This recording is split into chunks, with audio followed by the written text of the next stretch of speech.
to everyone. No, let's not. But I think That's at least 50% of his class has his grade or lower. Is moving towards everything race. And the police comes and they say, well, we can't do anything. of course, all opinions are my own, not my employer's. Period. Hello, it's Wednesday and it's time for Pop and Politics. We are talking about the latest in hot topics, news, and entertainment. I'm KJ, and let me introduce you to my co-hosts tonight. We have Shelly E. Hi. We have Yana. And joining us for the first time as a special guest host tonight is EJ Tron. Hi. Yes. Thank you for having me. Absolutely. We'd love to have you and excited about the discussion. So again, EJ is a activist and founder of Unmask the Kids. So we will certainly talk about that a little bit more later on in the conversation. But again, join us by leaving a comment on Facebook, YouTube, or Twitter. We will check the comments periodically throughout the show. And don't just comment, subscribe. Subscribe to our social media so you always know when we post new content. Check us out on our website at www.metroconservativemedia.com for up-to-date information. We are a necessary voice in news and entertainment. All right, ladies, let's set it off. All right. So as you guys can see tonight, T is out.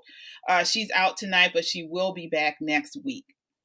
All right. So we are getting right into it. We are starting out with the Marilyn Mosby topic. So Baltimore State's attorney, Marilyn Mosby, has been indicted for failing to disclose taxes she owed when applying for mortgages to buy 2 Florida condominiums, and for lying about financial hardship due to COVID to access funds she used to buy the properties.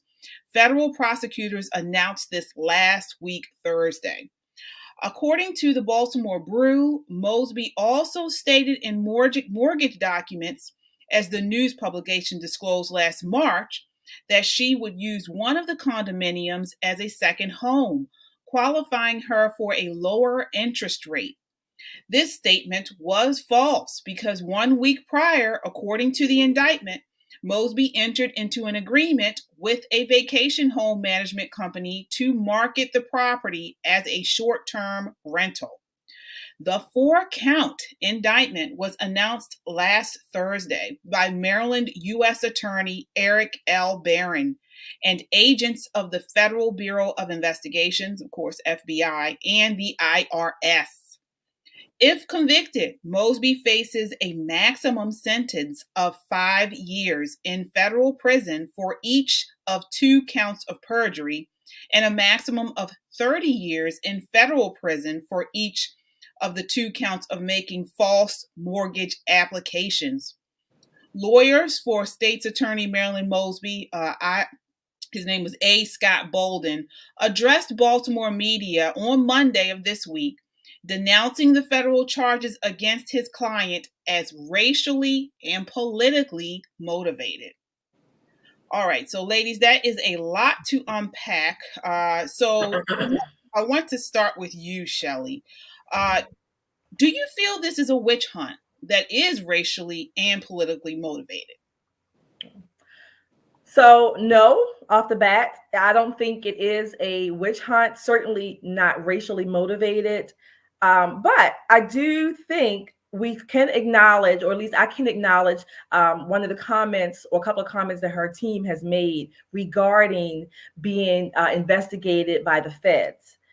We do have a history in our country of the feds investigating, instigating, even overhandedly handling investigations. Okay. All right. Yana, is this a witch hunt like Mosby is saying and her supporters based off of race and politics? Well, that's what Mosby and her team are saying, and they're really using the situation. It seems like to promote themselves, to promote Mosby. She is due for re-election this year in November, so it seems like they're using this indictment as a campaign strategy. So right now, everybody knows who Mosby is. I looked at some video that was it was a some sort of symposium where people talked about her, and people have been commenting from all over the country, from other parts of the world. So she is now famous, and she has a platform now to speak freely about all the things that she's done, that she is, she feels proud of, that she talked about the things that she's done in Baltimore. Like, for example, she fought for second chances for people serving um, full sentences, as she exonerated 12 innocent people. So she is using this really well, her and her team. So it seems to me, and of course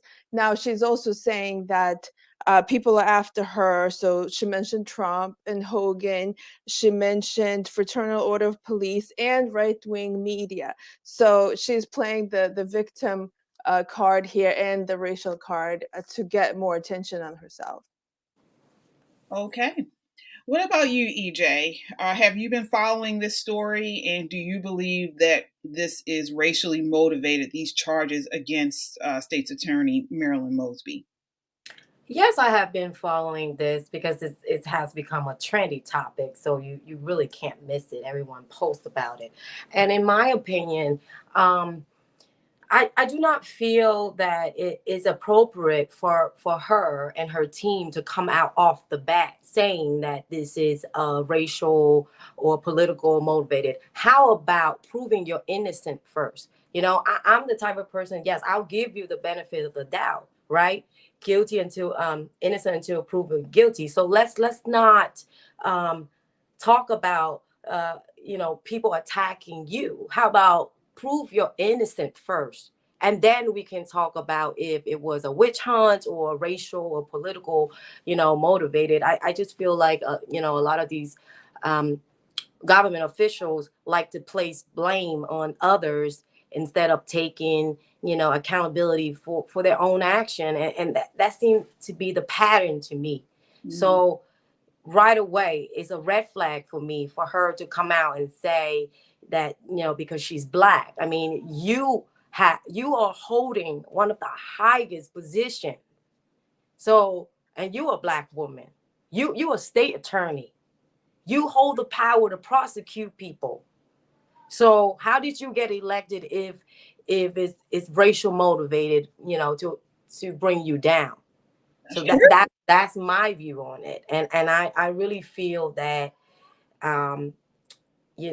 since she's under investigation, she really needs to step down, because for her position, being an estate attorney, again, you can't, you have to have a clear background, right? You have to be transparent. You can't lie because you signed up for this type of job. That's true. You're right. You're right. You hit the nail right on the head. And I agree with you as far as her stepping down. That's the one point that has not been raised publicly, or the one point that has not been raised publicly, is the hypocrisy that she expects to continue her work while under federal indictment. Remember, we on this show reported a couple of weeks ago that her office maintains a do not call list for police officers. Mosby stated on her website, when a police officer is convicted of a crime and or their credibility, I'm quoting this, and integrity is compromised, it stifles our ability as prosecutors to do our jobs and adequately pursue justice on behalf of the communities that we serve. In order to restore trust and strengthen confidence in law enforcement, we must preserve the integrity of the justice system by being transparent and accountable to the communities we serve. So, Miss Mosby, you are under indictment for fraud, among other things.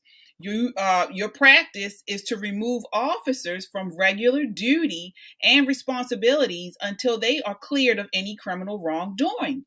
You need to resign if we are going by your own practice. I'd love to get you guys' thoughts on that also about her resigning. Shelly, do you think she needs to step down? I think she does need to step down. But if I can, I want to address something that EJ said, a comment that you just made, that she needs to prove that she's innocent first. I want to go back. I am no fan. Nobody will ever say that I'm a fan of Marilyn Mosby. But I do want to say we need to be clear, I think, as conservatives, Republicans, as just Americans. She is innocent. It is up to the prosecutors to prove her guilt. So she is innocent. That's a different way. That's a whole different flip side of the coin, if you will. That's number one. Number two, so she has the right to be presumed innocent until she's proven guilty. She doesn't have to prove her innocence.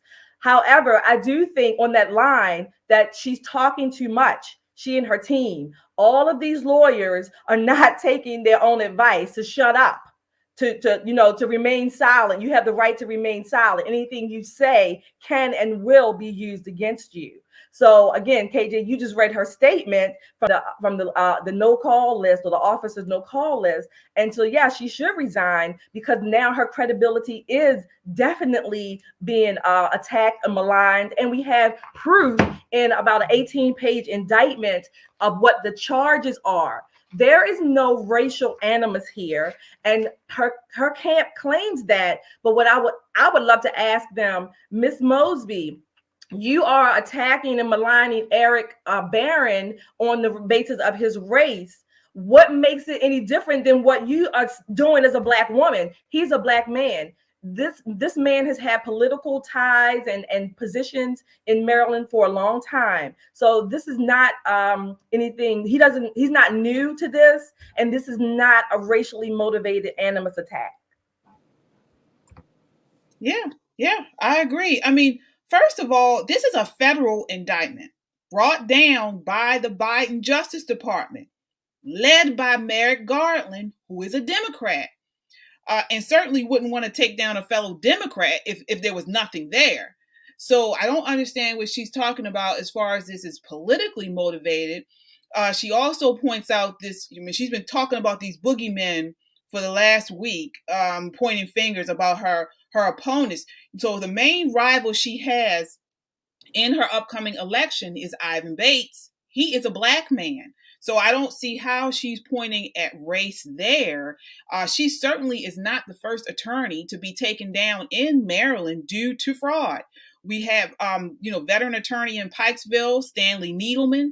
The Sun reported he was federally indicted for tax evasion. Stephen L. Snyder, he had something due to extortion of UMMS. This is actually a current case.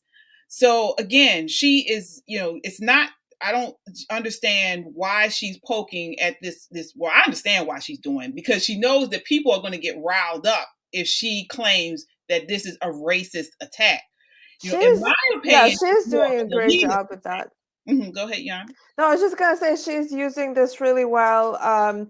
She's saying that she's basically this holy person, that she is better than everybody else, and based on race, also based on her being progressive. She mentioned that they're after progressive politicians, so they want to keep the status quo. So even if it's, let's say, maybe another Black person, she'll say, "Oh well, that person is not as progressive as me, and I'm better for the city." And that's how she's spinning it.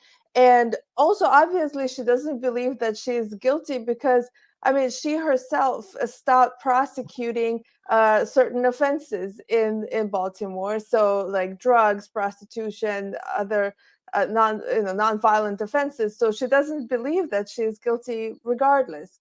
And so you asked if she needs to resign. Well, she should have resigned a while back, because situation in Baltimore is not improving in terms of murder rate and crime. So in this situation, obviously, she's not going to resign. She's going to use this as her campaign strategy. Yeah, definitely. And I want to go through the charges. So, because I want to make sure people understand, a lot of people have been talking about, oh, this is nothing. They're trying to get her on any old thing. This is nothing. And the Baltimore Brew actually breaks it down very well. They talk about it starting in May of 2020. She applies for and receives a hardship distribution from her account in the city's deferred compensation plan in the amount of $40,000. She certified under penalty of perjury that she experienced adverse financial consequences stemming from COVID-19 as a result of being quarantined, furloughed, or laid off. She said having reduced work hours, being unable to work due to lack of childcare. These are the issues or the characteristics of this hardship. The criteria. The criteria for the hardship. Yeah. Then in July 2020, her director, Zy Richardson, this was during the travel stuff was going on, said Mosby established the travel company in 2019 to help undeserved Black families who don't usually have the opportunity to travel outside of urban cities. So he describes her, this is her spokesperson on her behalf, describes the company as a long-term venture, hence the reason why there are no clients, and she has not received a single cent in revenue. She added that there are no plans to operate the company while she is state's attorney. Then, so why create it? Why create it during that time then? Anyone who creates a small business has, for the, at least face value, you have the intent of growing and earning money from that business, right? Well, some people do. Some people, I mean, maybe. I think this was when she was under scrutiny for starting this business. So right, but she said herself, or her spokesman said, that knowing that as a state's attorney, she had no intent of basically growing or, exercising the business. Why create it at that time? Because right now, at least when you look at these charges and you look at the timeline, maybe, I'm not a federal prosecutor, I'm not a prosecutor at all, but it could look like she created those businesses as tax shelters so that she could go along and do whatever she's done, what she's being charged as doing, I should say. Yeah, she could have. Well, in December 2020, she applies for and receives another hardship distribution. This one was for $50,000. So you got like a real housewife here of Baltimore City. So she, instead of more like Rosa Parks, we have Teresa Giudice here. So and then in February 2021, this is when Isabel Cumming, the Inspector General, was on her, and they did the whole thing about this travel. Noted that she certified on her federal tax return she had materially participated in mahogany travel, and she claimed a deduction for $5,000 in startup costs. She also noted that in her 2019 tax return, that she told the IG that her business had no employees, no contractors, no clients. So she needs hardship. This is what she's talking about, hardship, and she never even intended. This is what she was saying. She never even intended to do any business on this thing. Right. So if you didn't intend to do any business, then you claim hardship on it as if your company has folded or is faltering. That doesn't add up. And I'm not a prosecutor. No, I'm just going off of. Totally sounds like a scam. She's running a scam. And then to top it all off, in January 13, 2022, her attorney, this year, said, explains to the media that the financial hardship she experienced in 2020 was lost from her private travel business. So again, this travel business that she claims she never intended to even do, now she's switching the story saying this was a hardship. And in fact, she, as Baltimore's top prosecutor, she increased her salary. This is hardship, y'all. This is hardship, right. So she's gonna have from a tough time. $238,772 in 2019 to in 2020 she made almost $250,000. I'm sorry. Go ahead, EJ. What were you saying? I mean, based on that's a hardship. Details, it's gonna be very hard for her to really prove that she, was going through hardship, because her spokesperson said the businesses were not operational. But then when I watched the press conference from her lawyer saying that, when he was asked about the business, if the business was operational, and he was like, what do you mean by operational? So like, there's going to be very tough for them to prove, that they are not guilty.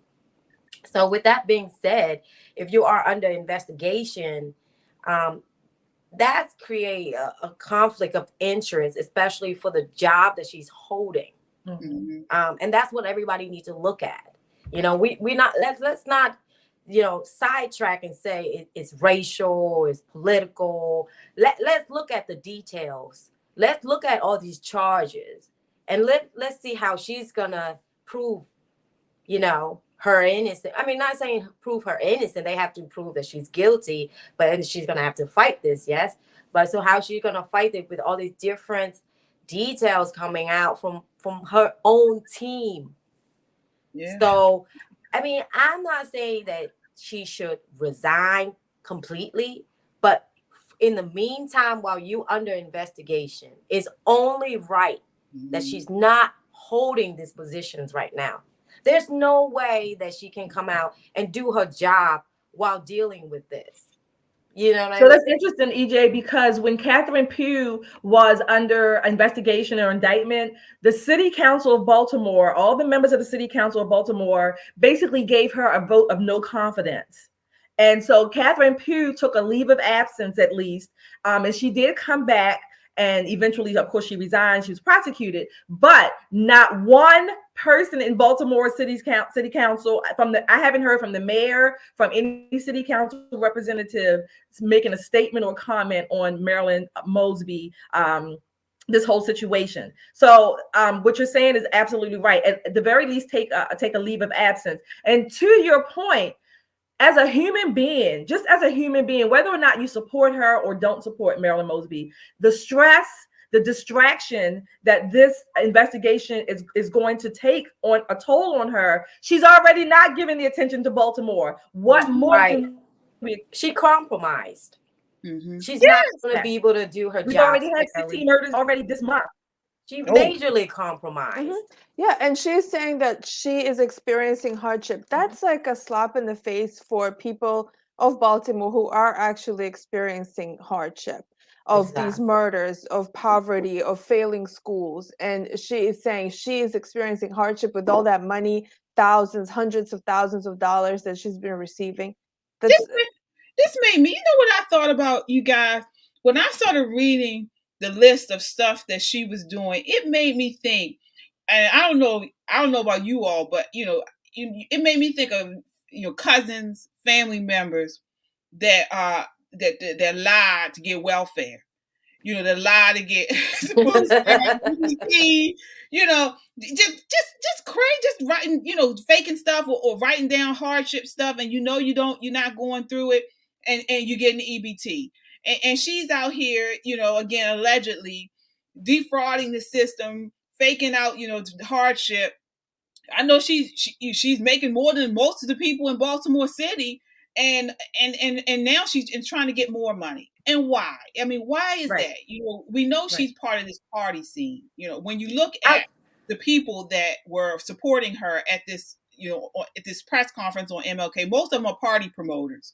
Okay. Right. Yeah. Most of them are party promoters. I used to work with a bunch of them. I was surprised that they advertising an event for her fundraising. The DJ I used to work with, and I was like, really? So, I don't know, but I just feel like with her situation, like it's like she one of those politicians or government officials that think that they are, immune to these auditing.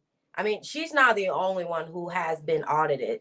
No, the health department, the Maryland State Health Department got audited. Right. And they are breaking certain regulations when they have contracts with certain companies for PPEs. They can't justify where the money go with all or where the masks gone, and then they can't justify from paying a company from 2.5 million now is increased up to over 20 millions, and some of them are 40 millions, and they don't have any backing, and they're being audited right now. And I feel like with all these informations coming out about, officials being audited and breaking the law, but where's the accountability? That's what I want to know. Mm-hmm. Like, yes, we know that they're doing this, but what's going to happen next? Where is the accountability? Because I feel like, there's very little accountability, and they just kind of get away with everything. And especially during the pandemic, where people are using the pandemic to make more money, to launder money, Well, so it's interesting, EJ. Again, during the pandemic, if you want to put all this under that umbrella, who follow the money? Who got wealthy or richer, or who did? And who were the ones determining basically essential and non-essential? The people who benefited, particularly financially and from a political status, they benefited or they exceeded, they gained more. But the people that they put out of business, the small business owners, the family members, people who lost their jobs, told not to go to work, not to even take care of their basic health care. We are the people who lost out because of their shenanigans. And so the accountability, it ultimately comes back down to the voters. We are putting these people in office, and I'm saying we collectively, but we are putting these people in office based on the most superficial of criteria. And at the back end, we are getting screwed. We getting screwed. I mean, we getting screwed. We so raw. This day is screwing us so hard. It's a shame. We all the way from the top, including Hogan. Mm-hmm. We can take it back all the way with the Korean test kits, where his wife has connection in Korea, and they bought these test kits that was flawed. Yeah. So what happened to the money, right? And that's we need, like, people. Yes, I agree with the voting. Vote these people out, but at the same time, some of these people deserve to be in prison. Yeah, We'll see. We definitely got to continue to follow this story. We have to move on to the next topic, but we have to follow this story and watch it as it plays out. I mean, based on these indictment charges, she's a mother, she's a wife, and my heart goes out to her and her family. I hope justice is served. But she, as we said in the top of the hour, she may serve some time. So we'll continue to follow this. Baltimoreans, please continue to comment. What are you guys thinking? I mean, why are you believing this storyline about it being about race, about politics, when everyone involved are Democrats and most of the people involved are Black? Please share your thoughts. So again, join the conversation by leaving a comment on Facebook, YouTube, or Twitter. We will check the comments periodically throughout the show. Again, if you're watching tonight for the first time, subscribe. Subscribe to our social media so you always know when we post new content. Check us out on the web at www.metroconservativemedia.com for up-to-date information. We are a necessary voice in news and entertainment. All right. So I'll put some of these comments. Look at some of these comments. Let's see here.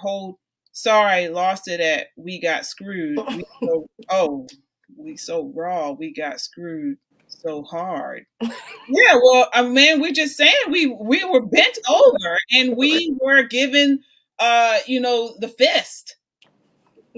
So that's what I'm talking about. Exactly.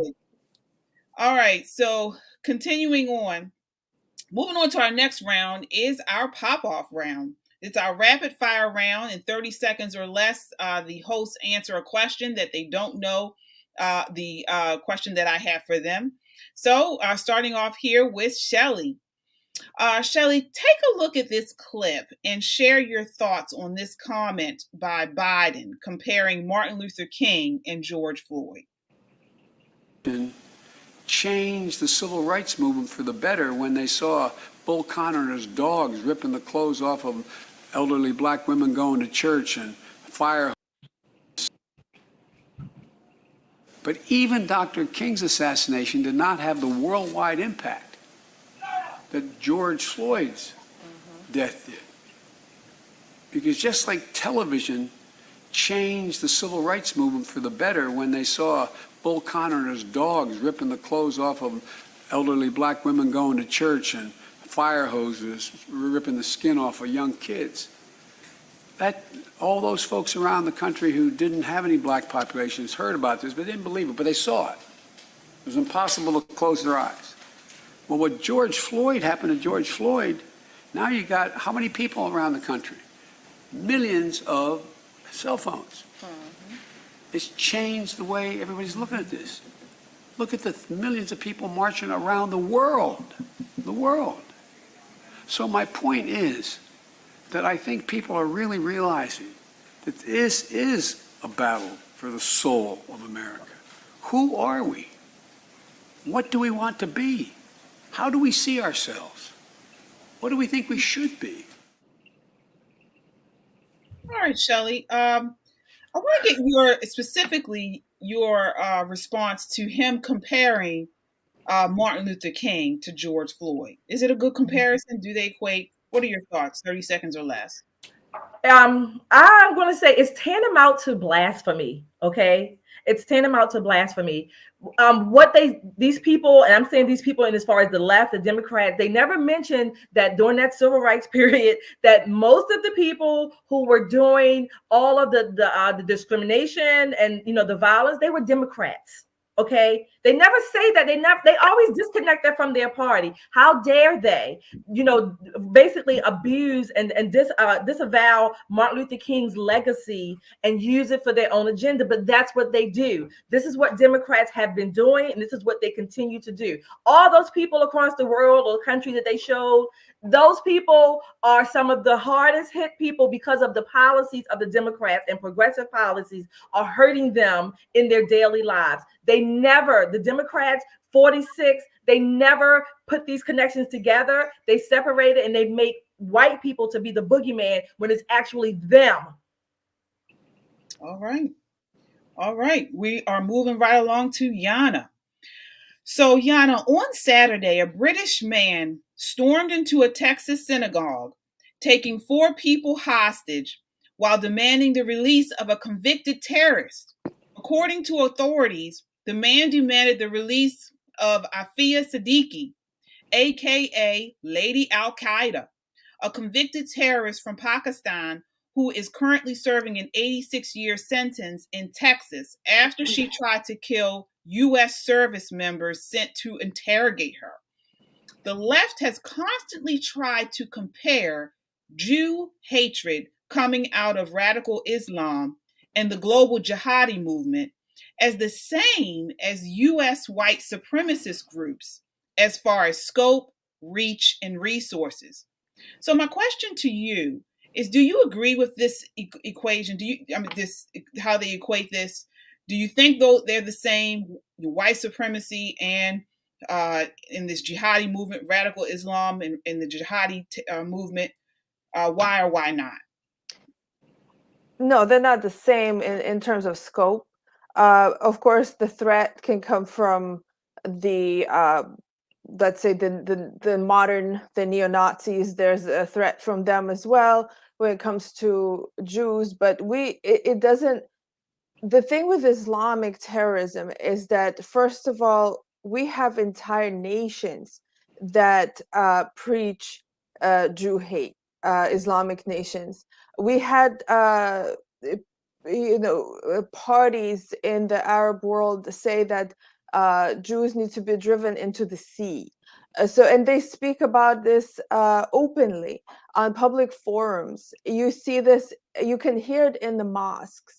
Unfortunately, I'm not saying that every single mosque has this, but it does happen.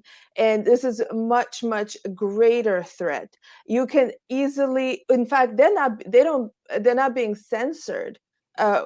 Pretty much almost never. You can find YouTube videos where Muslims will be calling for murder of Jews.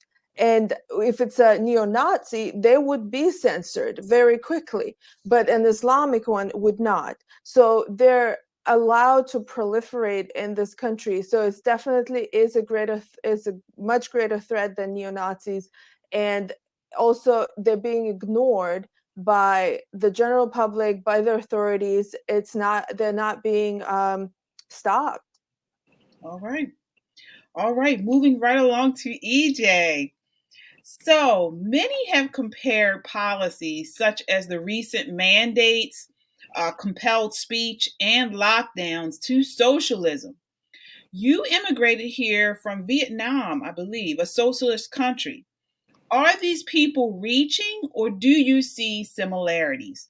Should Americans be concerned? And if so, what do you propose we do about it? In 30 seconds or less, your answer. Yes, Americans should be very concerned with the way things are going right now in this country. And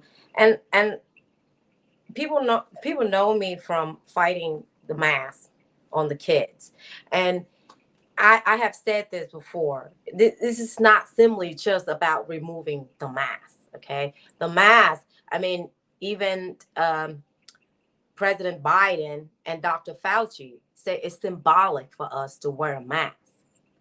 Symbolic of what? I tell you, it's not patriotism. It's a symbol of submission, a symbol of slavery. Okay, so they are testing us here because they expect that we will push back using the rights and of this country, but it seems to me that people are not pushing back as hard as they should with the rights that they have in this country, because they're not realizing that by complying little by little, they're gonna head to communism, because with the Constitution and the rights, you're not supposed to comply if they come at you with a mandate of mask or anything like that. You're supposed to stop it right there. But because, people are, I guess, just sidetracked with everyday lives thing, with temptations, what the callings say. What do they say? People more worry about their, let me think of it, more worry about their circus and bread and circus. What it's saying is that, we're not really focusing on the real issues right now, which is our freedom of being taken away. And this is the only country where people actually have freedom, right? People not worrying about that. We talk about that, and then the next trending topic come up that's being swept under the rug. And over the time, you just keep losing little by little. Next thing you know, you're losing everything. So in my country, people, it's been like this for many, many years. We're not going to be able to rise up. We're not going to be able to overturn the government. Once you go socialism, once you go communism, that's it. The government just look at China. They have been ruled like that for thousands and thousands and thousands of years. So if this country, if we don't recognize what we heading, then I mean the only thing that's gonna come out of this is that everybody's gonna be on their own, and then you're gonna have to do everything the government tells you. You're not gonna have an option to fight. You're not gonna have an option to get a lawyer to fight for your rights. It's just like how jobs are requiring people to get vaccine, or you lose your job, or you can't go to school, or in some instances you can't even buy groceries. The vax pass is coming, right now. They trying to do that in DC. They trying to do that. They trying to pass that in Montgomery County. It's spreading very quickly, and this is something that I have warned people about for a very long time. People just being very reactive instead of being proactive. And, there are certain issues that, as far as what's happening to the kids with the mask, with, it's such abusive to do that to children. And the damage had already been done. It's not something that we can give back to them, but we need to collectively end this, because the children are the future. The children are going to be the future leaders that are going to help fix this country and fix everything. But if we don't help them now, what's going to happen to us, to them, to their children, to their grandchildren? Yes, and we're going to get into that a little bit more later also, because you have brought up some very important points. So we also have another pop-off. So a viewer sent in a pop-off from me. Basically, I'm going to show this clip, but I want to just give you guys a setting for it. So during his sermon on Sunday, Transformation Church pastor Michael Todd was referencing the Bible passage Mark 8:22-25, which tells the story of a blind man of Bethsaida. Pastor Mike was reading through the passage and acting out what occurred. In the passage, Jesus rubbed spit into the eyes of a man who was born blind, restoring his eyesight.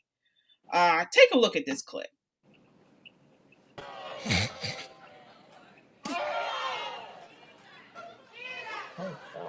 What most people would do is turn away. Because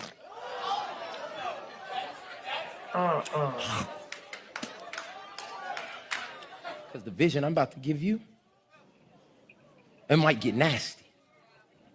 Oh, no.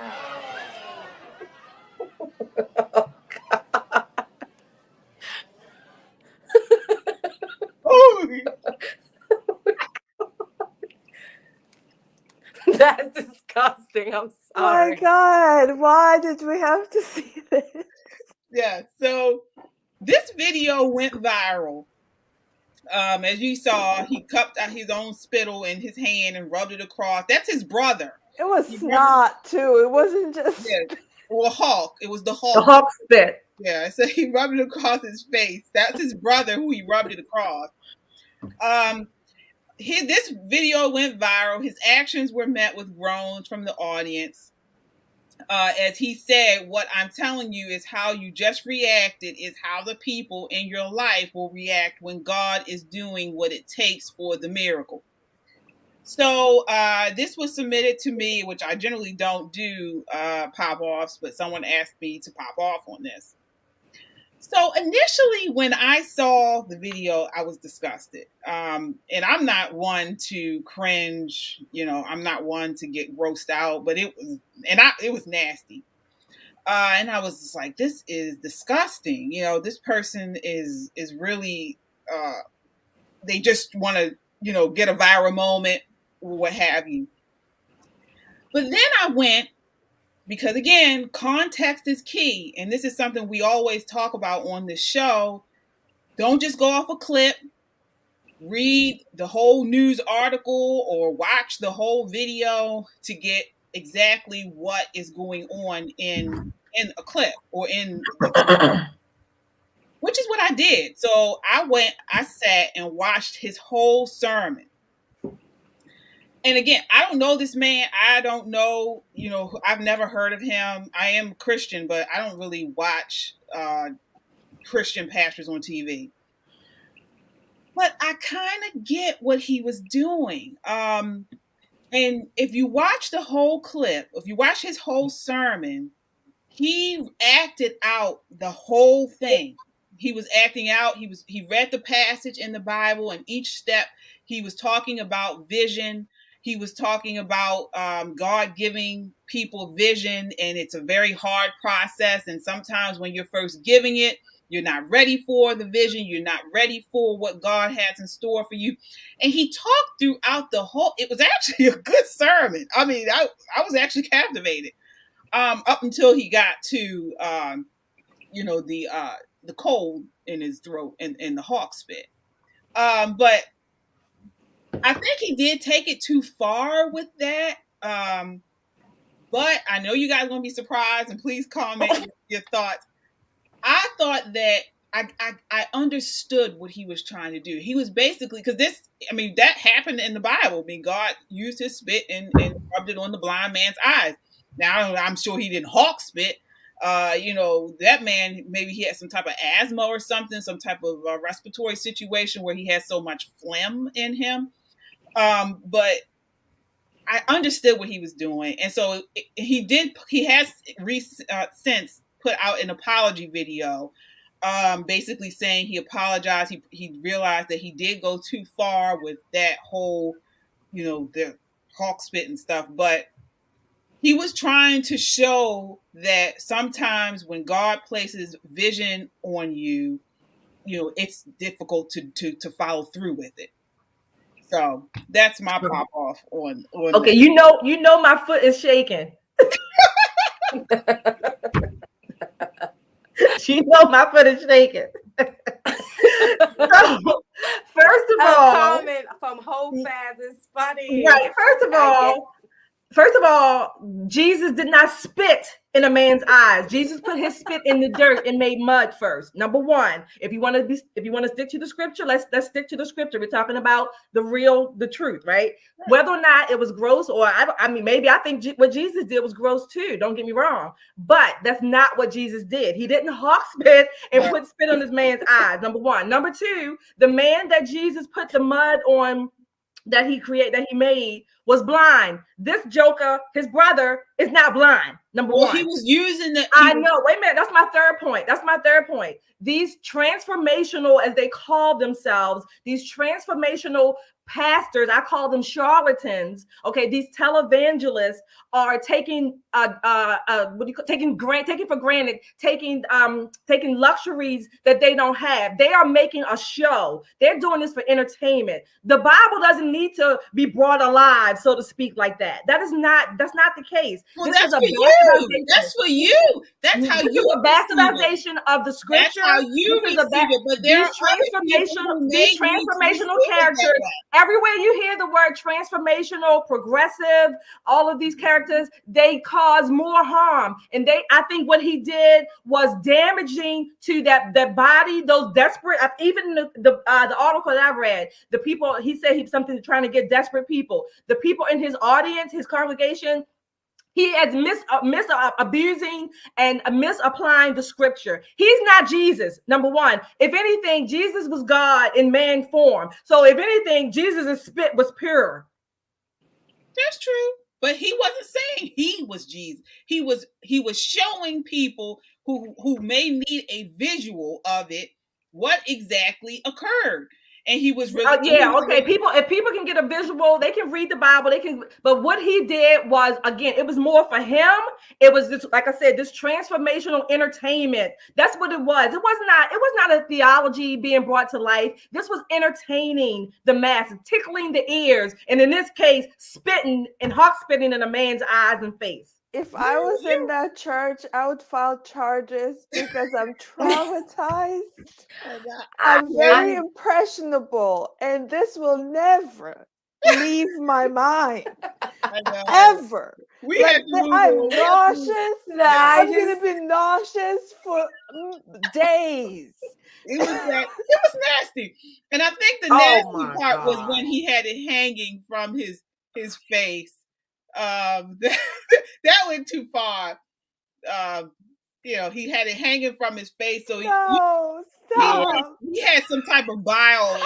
And his apology wasn't even real. His apology was just for pro forma. It was not an apology.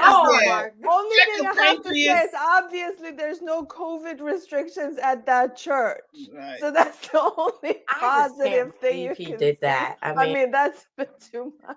Yeah, that's too much. And I feel like the only person that would allow him to do that is his brother. Right. I mean, anybody in my right He's been abusing his brother from the very beginning. He had the hat on so it didn't get in his hair, because that was actually as thick as gum. So I don't know. He would have had a hard time getting that out of his hair. But we move on. So thank God if you're eating dinner. It was cruel. Yeah, if you're eating dinner at this time, we do apologize. So that was gross. Yes, it was. For real. He could have choose a different visual, Yeah, you're right. I agree. So again, join the conversation by leaving a comment on Facebook, YouTube, or Twitter. We will check the comments periodically throughout the show. Again, if you have a question you'd like to hear answered by one of the co-hosts, email me, kj@metroconservativemedia.com. We will ask the co-host your questions during our next pop-off. All right, so we are moving right along to mandates. So we did touch on this a little bit earlier, but in a massive blow to the Biden administration's vaccine agenda, the Supreme Court ruled 6-3 on last Thursday, against the OSHA mandate for private employers. The mandate, which would impact 85 million Americans, has been stayed, blocked the federal government from enforcing it. Harmeet Dillon is the founder of Dillon Law Group, which has been working with the Daily Wire. That's the first company to file a lawsuit against this mandate. And he states, the bottom line of the majority ruling of the court was that the Occupational Safety and Health Act does not clearly authorize a vaccine mandate. The court also noted in its majority opinion that there was a Senate vote on December 8th disapproving of the order, and that order will force the petitioners, in this case, the plaintiffs, to incur billions of dollars in unrecoverable compliance costs, causing hundreds of thousands of employees to leave their jobs. All right, the U.S. Supreme Court upheld the federal health care worker vaccine mandate rule, finding that the Department of Health and Human Services, Centers for Medicare and Medicaid Services, was authorized by law to issue the rule. All right, ladies. So, a lot to unpack there. I want to start with you, Shelly. What are your thoughts on this? Supreme Court laid down two decisions. Again, what are your thoughts on this? So I think the Supreme Court got it right on the employer OSHA mandate. So they knocked that down. I think they were wrong on the they left it in place for the healthcare workers or the hospitals to sort of make their own policy, basically. But even bigger than that, or at least equally important, I think that the fact that these cases even got to the Supreme Court, I think it shows that our Congress, our legislators have dropped the ball. We elect people to go to office, but they in turn allow other agencies and bureaucrats or bureaucracies to make policy and law by default. So it shows that we have dropped the ball. Our legislators have dropped the ball. We basically don't have anyone representing us. All right. Yana, what are your thoughts? Two decisions handed down by the Supreme Court. They struck down the OSHA mandate, but upheld the medical mandate. What are your thoughts? Well, first of all, I think that the medical staff have the right to make their own decisions about what to put in their bodies. So I don't agree that the mandate should stay for the healthcare workers. We also know that these vaccines are not preventing transmission. So what difference does it make? Also, we have heard that now they're allowing healthcare workers with COVID to go back to work because they've been vaccinated. It's like there's no logic there. So that's number one. Also, I'm seeing still so many mandates in different jurisdictions and for example, in schools. So I work with some kids as a tutor, and in Montgomery County, Maryland, there's a school where the teacher said that kids that are not vaccinated cannot come back to the classroom. She has some kids in the classroom, and then the rest are at home doing virtual or whatever. And these kids are 5 years old, and they're getting vaccinated just so they can get education. That is insane. And these schools are public schools. They're funded by the people, and they're mandating this ridiculous vaccine that doesn't prevent spread. So who is really benefiting from this? And also, what are these schools ready to pay for medical bills if these kids are having adverse reactions? Are they ready to get sued? I mean, that's aggravating. Like, I can't. It's good what the Supreme Court did, but it's not enough. All right. And EJ, I know you have been on the front lines of this issue for quite some time. What were your thoughts when the Supreme Court handed down their decision for the mandates? So it is good that they shot it down. However, I do agree that why would the mandate remain for the healthcare workers, right? I mean, they people too. They should be able to make choices, right? I mean, you can't treat them like they're different human beings. They just have different jobs. And to the point is like this vaccine does not like let's get this straight. This vaccine does not prevent reinfection and transmission, right? So this virus is going to be around forever and it's going to mutate and it's going to keep mutate just like the flu. Why are they and to Yana's point, why are they mandating on the kids? I tell you why. Because do you guys know that there a Vaccine Injury Act 1986, and it's National Childhood Vaccine Injury Act, and this prevent the manufacturers from getting sued if something happened, if the kid had a adverse reaction. And what people don't know is that whatever side effects that listed on the insert, and if that's happened to you, to your kids, you cannot sue them. Okay. And for the adults, while the vaccine is still under EUA, if the adults take them for whatever reason, you cannot sue because it's under EUA. But if the vaccine ended up being recommended for the kids, then the Liability Act will apply to the adults as well. Meaning that if the vaccine is recommended for the kids and the adults, and they pass it and make it official instead of EUA, the adults cannot sue if they have an adverse reaction. And that's why they're pushing it so hard on the kids, so that they can gain this Liability Act. And by that time, they're going to officially approve it, and people will not have the option to opt out using the EUA excuse. And that's why they're pushing on the kids. So parents need to understand this and know that this vaccine is all risk and no benefits to kids. All risk. And so, fear is what making people doing this stuff, right?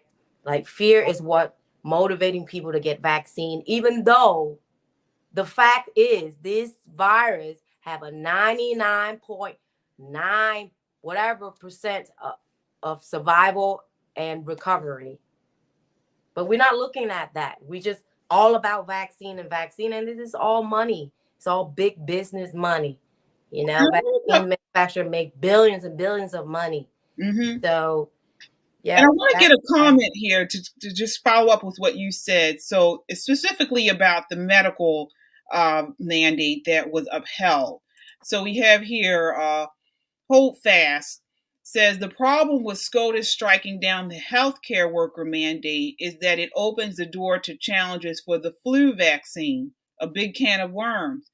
That's a good point. So most healthcare workers are required to get the flu vaccine every year. Is that correct? Yeah, most healthcare workers in general, most of them are required, and there are some exceptions. But the flu vaccine has a history, decades old history. So, and most people, the flu vaccine is also, it's not it's an annual vaccine. It's an annual preventive. So that's why that is there. But I understand the point that Hold Fast is making regarding that if the SCOTUS had disregarded this mandate, that it would open the doors. But there's already provisions in place to be exempted from the flu vaccine that are acknowledged and understood every year. Many people don't get the flu vaccine for whatever reason, and it's acknowledged and accepted. So there's already provisions in place. I understand what Hold Fast is saying, but that may or may not necessarily hold up as far as the flu vaccine, because there are already provisions in place. So you're saying, so let me make sure I understand. So you're saying, well, hold fast is saying may not always hold up. Right, as far as it opening the can for the flu, because there are already people who are exempted or who don't get it, and it's already accepted and acknowledged, and it's not a big problem.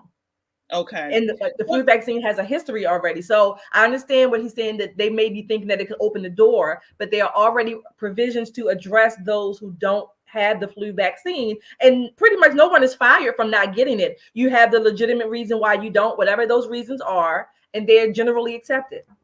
All right. Well, the court also cited the fact that HHS has authority to impose conditions on the receipt of Medicare and Medicaid funds. And so the rule updating conditions of participation fits, and I quote, fits neatly within the language of the Social Security Act and is consistent with the fundamental principle of the medical profession: first, do no harm.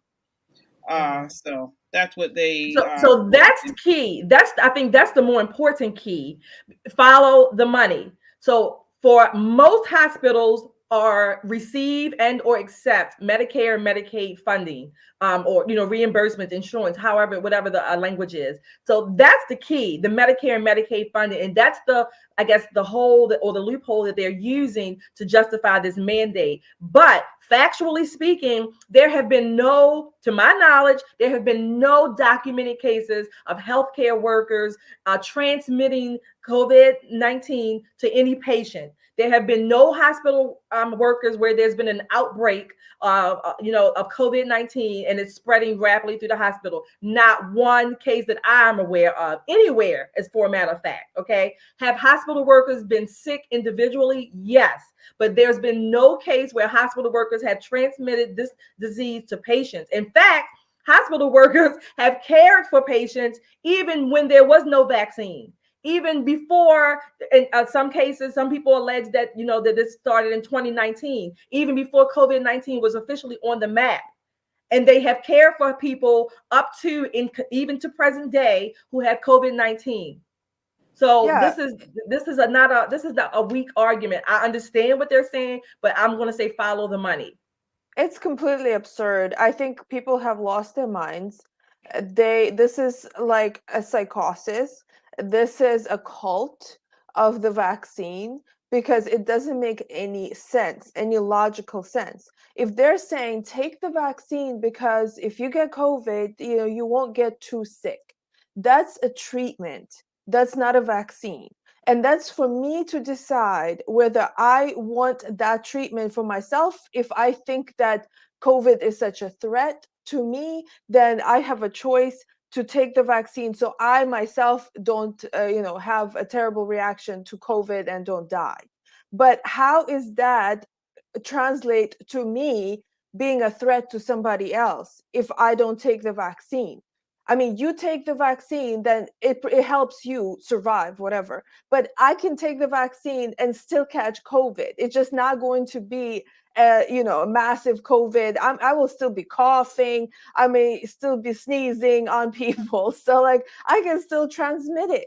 So it's insane. It's like complete insanity. And if you have seen in DC, so now there's a mandate for restaurants. So that's going to destroy a lot of restaurants, because people are not going to go to the restaurants who have not taken the vax.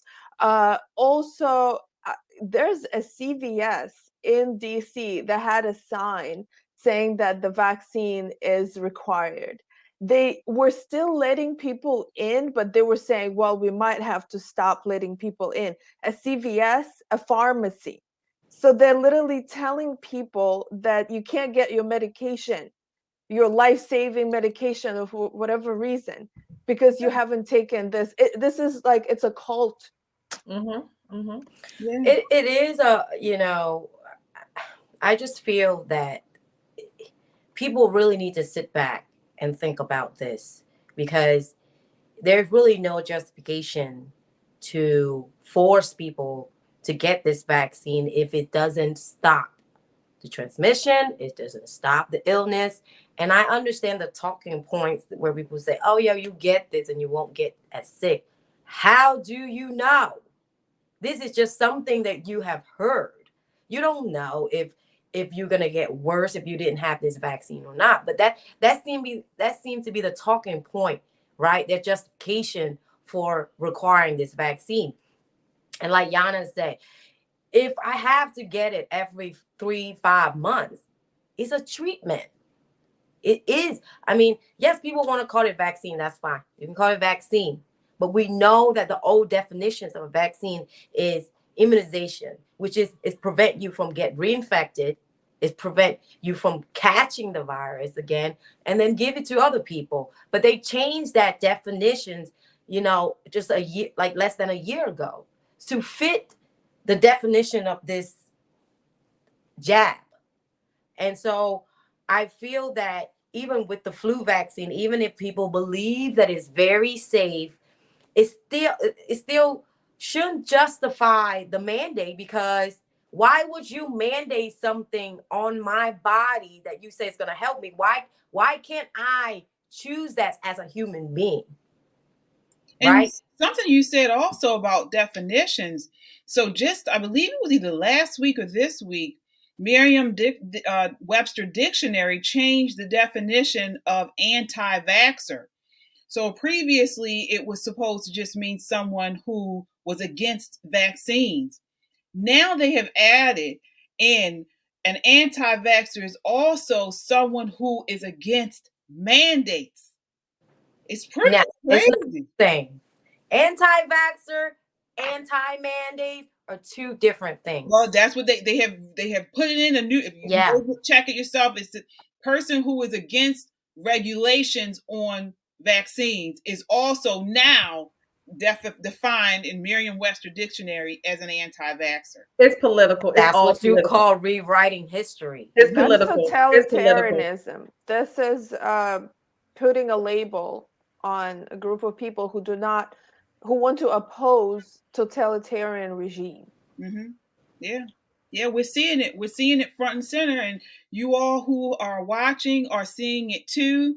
So please continue to comment. We will check the comments periodically throughout the show. We are getting close to the end of the show. We do have one more topic I'm going to do tonight. That is the body positive movement. So we are talking about Self Magazine's Future of Fitness issue. The article for this issue starts out with the sentence, "It's time to break free from fitness's anti-fatness." Basically, they are spotlighting new models for fitness that don't fit the traditional idea of healthy. So you see that. So the cover features, as you can see, a beautiful lady who is clearly overweight, but she's doing a yoga pose. So my question to you all is the body positive movement at odds with good health and fitness? So Shelly, I want to start with you. So I think I read that article. I think this body positive movement is very misleading. No one who struggles with their weight, is overweight, obese, should be mocked.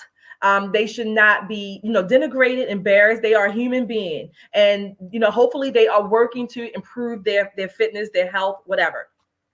But this is misleading because these magazines, most of them, they're visual. So they want you to walk away. I think they want people to walk away, particularly younger people, to walk away with, oh, it's okay. It's a good thing. You don't have to do anything. Just accept who you are as you are, whatever. And so they are misleading. I think they're setting people out, particularly young women, particularly even more specifically, Black women, to say that obesity is good.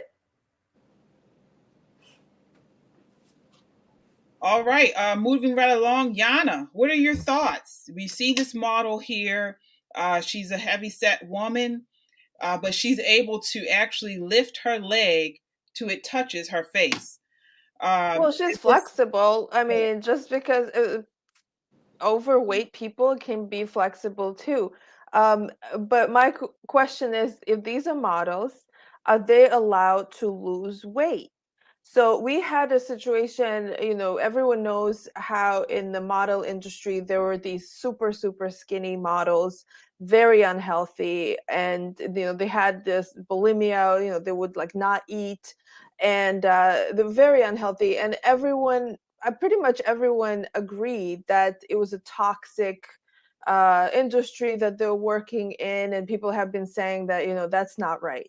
So, but now we have these very overweight ladies that are models. So, are they going to lose their contracts if they decide to get healthy and lose weight?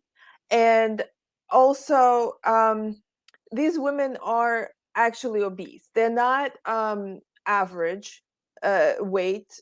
They're actually obese. They're not healthy. So they're promoting this unhealthy body, which we've known in the age of COVID right now that actually people who are obese were susceptible to dying from COVID or from other illnesses. So why put that on the magazine and why promote it? And I wonder, I worry about the health of these girls that are being put on these magazines.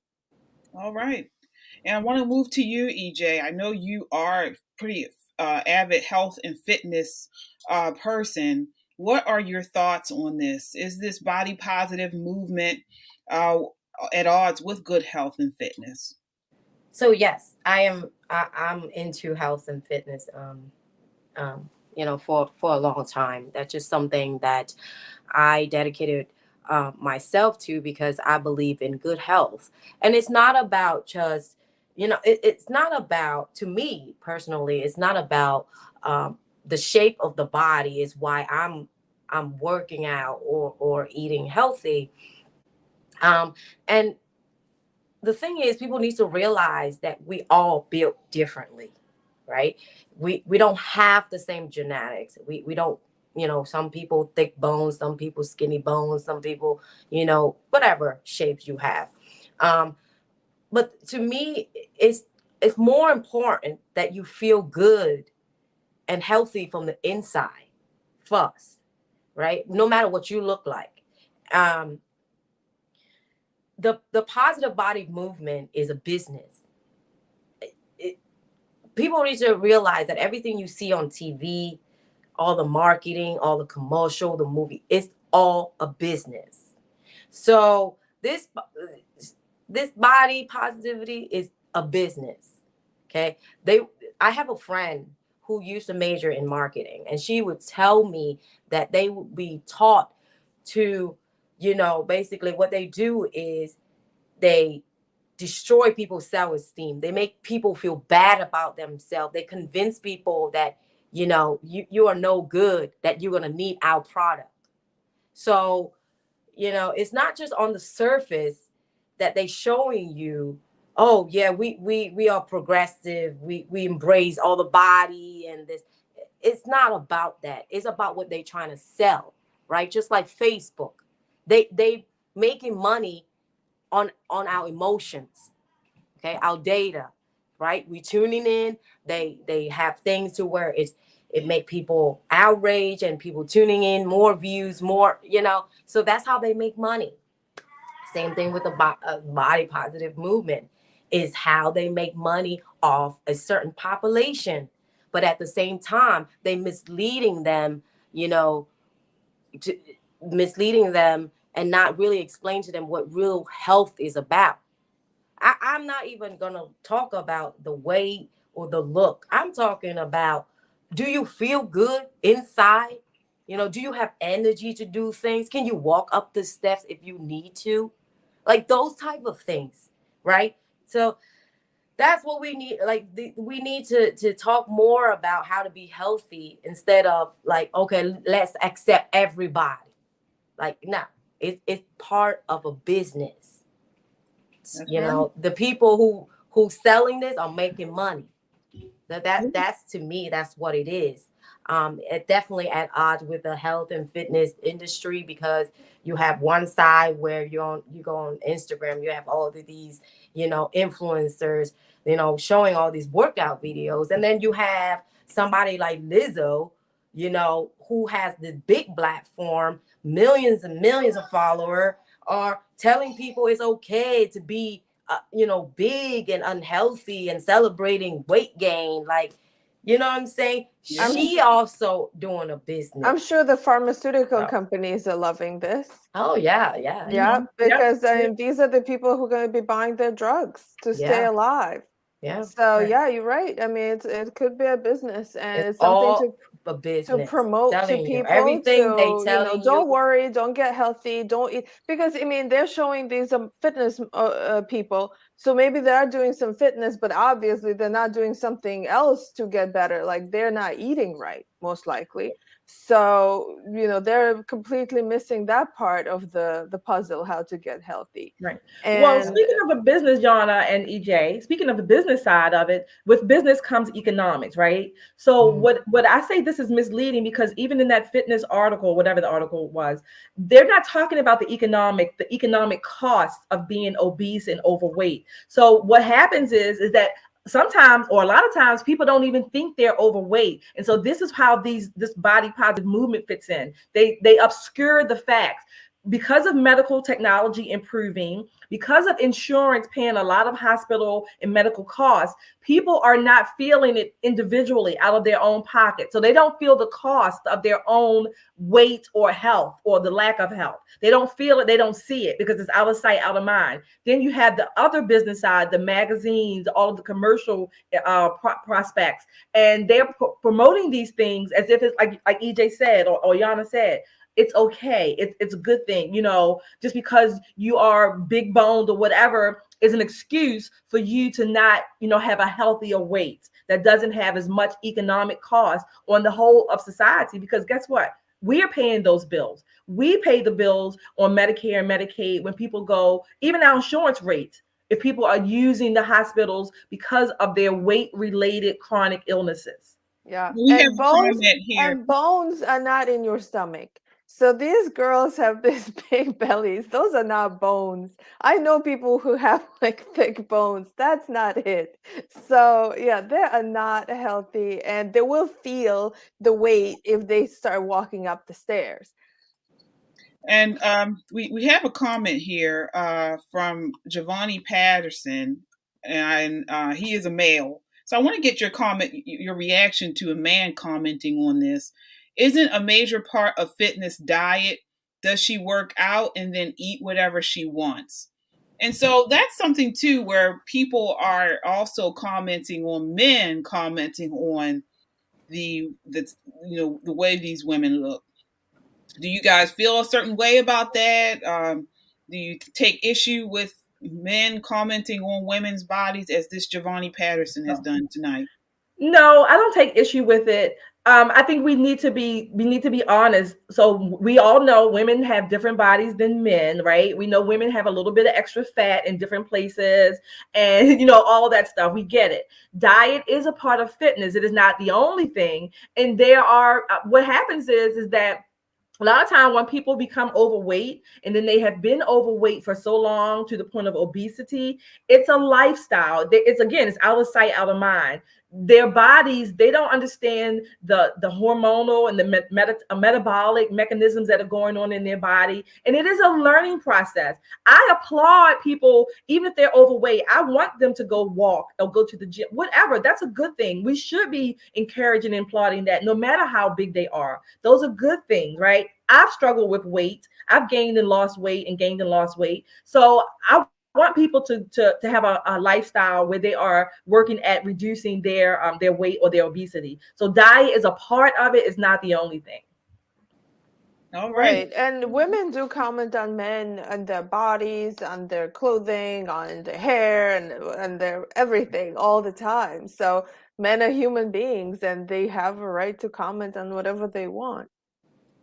I mean, the men, it depends on the individuals. I don't take offense if a man comment on my body, but at the same time, like, men or women, with so much being shown in the medias online, it's like we almost most of us are conditioned to think that a certain type of body is ideal. So when you comment on somebody's body, you comparing it to the ideal standard, right? And I spoke to my girlfriends before, and I was like, who made these standards? Who established these standards?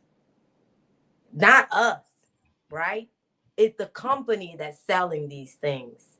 It's the media. It's so we you know, I don't know, but I every now I just see a lot of like big tits, small waist, big ass. Like it's not realistic for everybody. And It's not all altered, that is So injections anyway. yeah, and I feel like a lot of people are eventually just kind of like condition themselves to think to think that that's what a woman's supposed to look like, but little do they know that's not how a woman's supposed to look like naturally in most cases. You're right. So Oh, yeah, it's kind of like a cult too. yeah, it is. I'm telling you, I see it all the time, And I think most people wouldn't mind to see well, women at least would be okay if they had models that had average bodies, that are not obese, they're not super skinny, but that most women can relate to. And in Not fact, just that, but I honestly am motivated by seeing someone healthy. So, I'm not bothered. I'm not in the best shape, but I'm motivated by seeing women on the cover of these magazines that are physically fit. Now, I'm not talking about emaciated and really emaciated and very skinny and things like that, but a healthy, strong, not, and when I say strong, not trans, but a healthy woman, I like that. I like that. So, yeah, but you have to be healthy mentally first.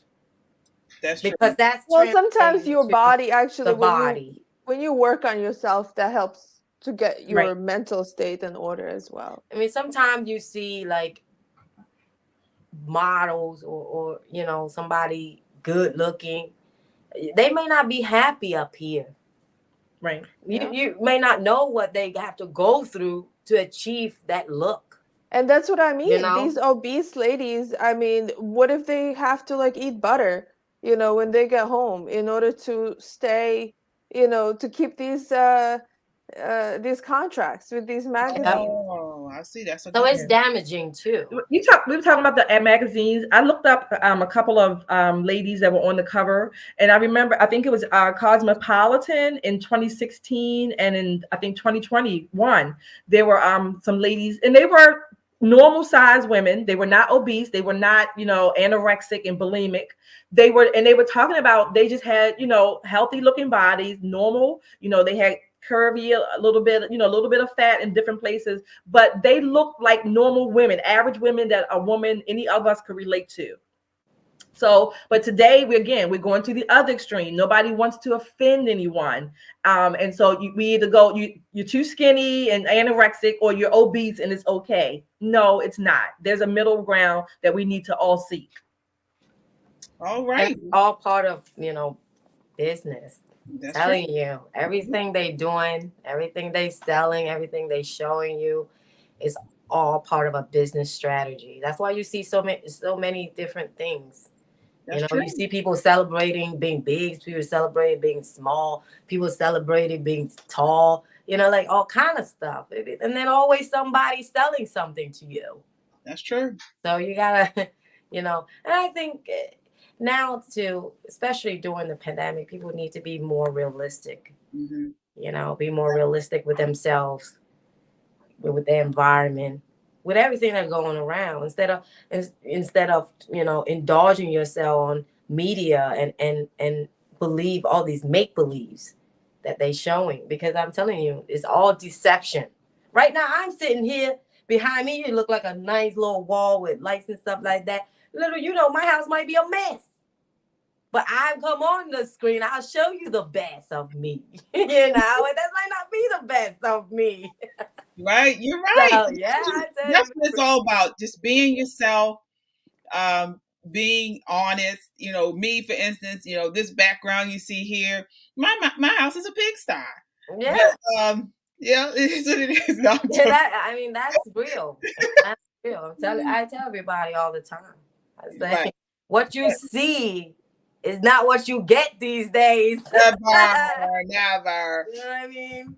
So All right, yeah, so we are out of time. We are at the end of our time tonight. So thank you so much for watching with us. This is again brings us to the end of the show. Continue the conversation by checking us out on YouTube, Twitter, Facebook, and Instagram, and subscribe. That way you get up to the minute content when we post, and we appreciate the support.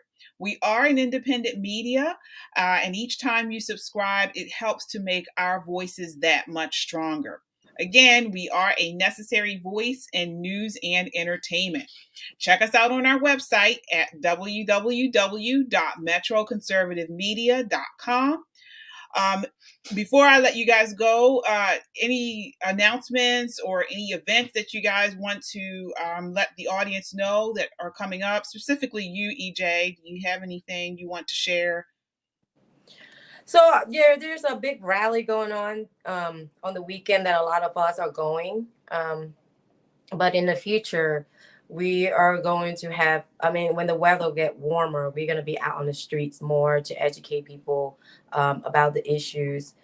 We believe that, you know, by getting out on the streets, we'll get our voices more further, you know, to the people that don't tune in social media and stuff like that.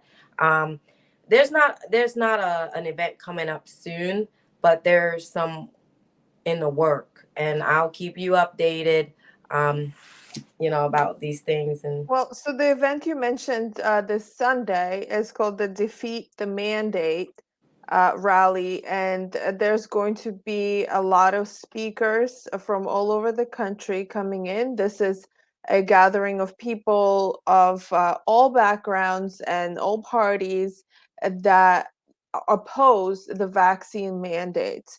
And that's going to be in Washington, D.C. People will gather on the mall near Washington Monument at 11:30 a.m. This Sunday. So defeat the mandate. yeah, We do hope that people come, and I know a lot of people are coming.